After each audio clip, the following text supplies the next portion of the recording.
नमस्कार, सत्यमेव यानी एस टीवी में आपका स्वागत है और मैं हूं डॉक्टर हरीश चंद्र लखेड़ा। जाति जनगणना की मांग उठा रहे और समाजवादियों की पिच पर खेलने की कोशिश कर रहे कांग्रेस के सर्वोच्च नेता राहुल गांधी की जाति पर भी अंततः सवाल उठने लग गए हैं।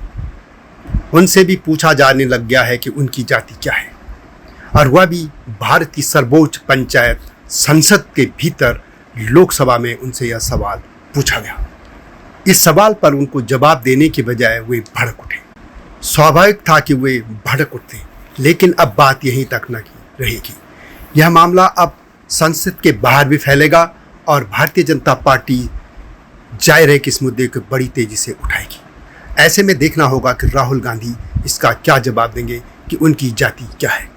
उनका साथ देने वाले उत्तर प्रदेश के पूर्व मुख्यमंत्री अखिलेश यादव, जो कि दिन रात पीडीए यानी पिछड़ा, दलित, आदिवासी और जाति की बात करते हैं, वे आखिर कैसे कह सकते हैं कि किसी की जाति पूछना उनका अपमान हो गया, क्योंकि वे खुद प्रेस कॉन्फ्रेंस में राहुल गांधी की तरह पत्रकारों की जाति पूछते रहे हैं। यह कैसे हो सकता है कि एक व्यक्ति जाति पूछे तो वह सही है और दूसरा पूछे तो वह गलत है। और जब जाति जनगणना यदि कभी हुई तो इसमें अंततः राहुल गांधी को भी अपनी जाति लिखनी होगी, और अखिलेश यादव तो खैर यादव हैं ही, वे लिखेंगे ही। लेकिन इस मुद्दे पर राहुल गांधी आखिर नाराज क्यों हो गए, यह बात सभी सोच रहे हैं। जैसा कि विदित है कि लोकसभा में आम बजट पर चर्चा के दौरान मंगलवार को जातीय जनगणना के मुद्दे पर पूर्व केंद्रीय मंत्री अनुराग ठाकुर ने एक बात कही। उन्होंने विपक्ष के नेता राहुल गांधी पर निशाना साधते हुए कहा कि जिसकी जाति का पता नहीं वह जाति की जनगणना की बात कर रहे हैं। इस पर राहुल गांधी ने आरोप लगाया कि अनुराग ठाकुर ने उन्हें गाली दी है, पर उन्हें माफ़ी नहीं चाहिए। हालांकि अनुराग ने साफ कह दिया कि उन्होंने किसी का नाम नहीं दिया, लेकिन राहुल गांधी चुप रहने वाले कहाँ थे। उन्होंने महाभारत का भी उल्लेख कर दिया और कहा कि जो भी दलितों और पिछड़ों की बात करेगा उसे गाली खानी पड़ती है।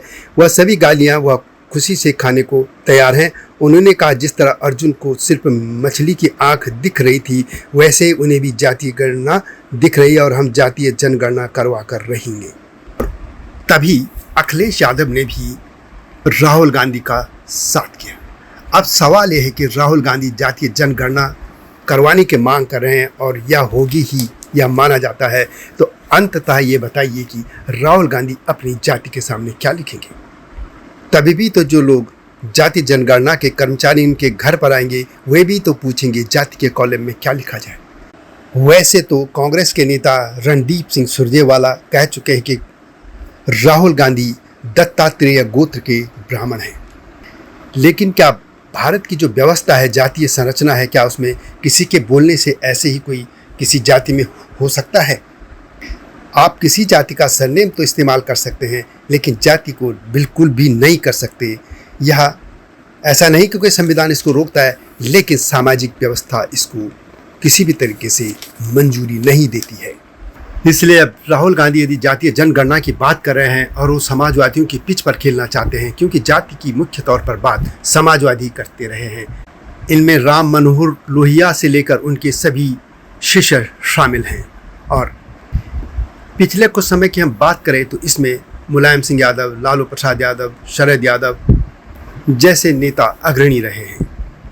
खुद मुलायम सिंह के पुत्र अखिलेश यादव पीडीए करते रहे हैं, यानी पिछड़ा, दलित, आदिवासी और जाति की बात करते हैं। लेकिन जब राहुल गांधी की जाति की बात उठी तो वे क्यों भड़क गए? वे खुद प्रेस कॉन्फ्रेंस में पत्रकारों की जाति पूछते रहे हैं और कहते हैं तुम मिश्रा जी हो। और इसी तरह खुद राहुल गांधी भी कई बार पत्रकारों की जाति तक पूछ लेते रहे हैं। यानी ये लोग दूसरे की जाति पूछ ले तो वो जायज़ है, लेकिन कोई इनसे जाति का सवाल पूछ ले तो यह गलत कैसे हो गया, या गाली कैसे हो गई। भारत में यदि कोई अपना सरनेम बताता है तो इसका मतलब यह थोड़ी है कि वो जातिवादी है, यह एक पहचान है। और पार्लियामेंट में हम मान सकते हैं कि भाजपा नेता अनुराग ठाकुर ने यह एक कटाक्ष किया था, लेकिन इस कटाक्ष में भी एक सत्य है कि अंततः राहुल गांधी को भी अपनी जाति तो बतानी ही होगी। यानी उन्होंने जो बर्रे के छत्ते में हाथ डाला था, उस बर्रे के डंक तो खुद को भी सहने ही होंगे। तो राहुल गांधी को तैयार हो जाना चाहिए कि अभी उन पर इस तरीके के और हमले होंगे और उन्हें अपनी जाति बतानी ही होगी। वीडियो कैसी लगी कमेंट में अवश्य लिखें। चैनल को सब्सक्राइब करना न भूलना। जल्दी ही आऊँगा ज्वलंत मुद्दे के साथ, तब तक नमस्कार।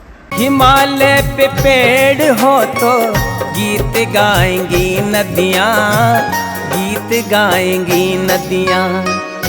पेड़ों पे चिड़िया है तो गीत गाएंगी नदियाँ, पेड़ों पे चिड़िया है तो गीत गाएंगी नदियाँ। माँ की लोरी जैसे होते हैं नदियों के गीत,